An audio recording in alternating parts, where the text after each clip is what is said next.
We just made $23,000 in 29 days.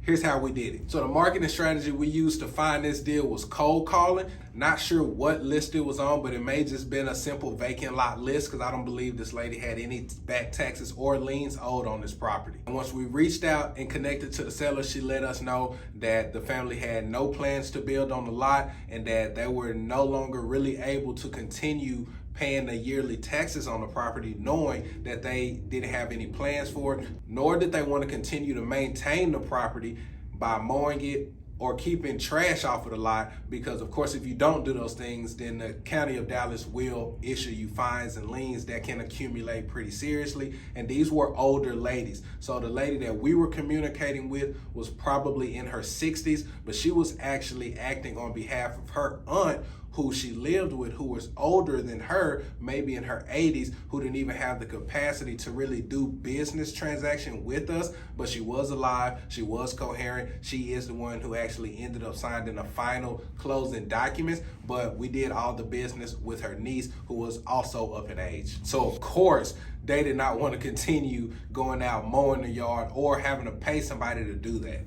Now, this was not in as popular of a spot as a lot of the properties that we pick up, and so we actually contracted this property for $20,000. That is the offer that we made initially. They accepted our offer. They didn't do any haggling, they didn't do any negotiation, because again, they were just ready to get rid of the property. It had no taxes or liens, so they were set to receive that full $20,000 payment and do whatever it is that older ladies do with $20,000. Now, after getting the deal locked up, we were able to find a buyer and assign this deal for $43,000, leaving us the $23,000 spread in the middle, which we made on the assignment fee in just 29 days, all right? So a little under a month. The only issue we had during this deal was actually a small issue, but it was the communication. Because what you'll learn is with these older sellers, the communication is really only one way, and that's on the phone, and a lot of times it's a landline. They don't know how to work their cell phones. They certainly don't text message. They don't have emails. If they do, they certainly don't check them.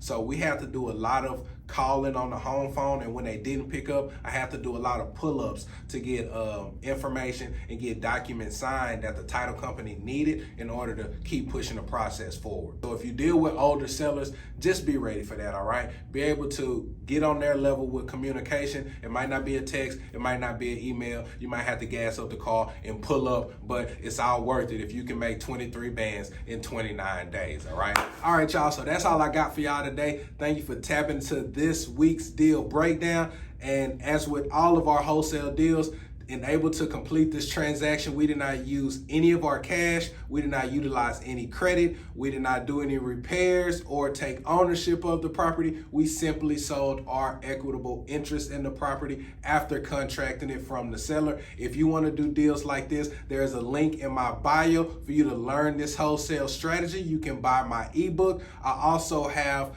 the Wholesale Quick Kit that gives you all the documents you need to be able to start real estate wholesale, all right? From scripts to contracts, literally everything you need, all right? The link is in the description below. If you're on my Instagram, the link is in the bio. And if you are a wholesaler doing deals in DFW and you're having a hard time finding buyers, reach out to me, because my company has a foolproof process of finding buyers. We have JV partners every month literally make their first $10,000, first $20,000 deal from working with us, splitting a fee with us, from us finding a buyer. And even after splitting their fees, they're still making more than they've ever made on their wholesale deals, all right? So collaboration over competition. Don't be afraid to ask for help. I understand that there are going to be new people jumping into this wholesale space, and what's important for me, even if you're taking clients away from us, I want to make sure that you newbies are doing the business right, because when you do the business wrong, it affects all of us. It puts a bad name and a bad stigma over other wholesalers in the industry, even though we have good business practices and we make sure we take care of our clients, all right? And even if I can't find a buyer for you, maybe I can be your buyer, because we also do buy and rehab properties, all right? So keep that in mind. Tap in next week for the next deal breakdown, and hopefully you can learn something in. Till next time, y'all, tap in.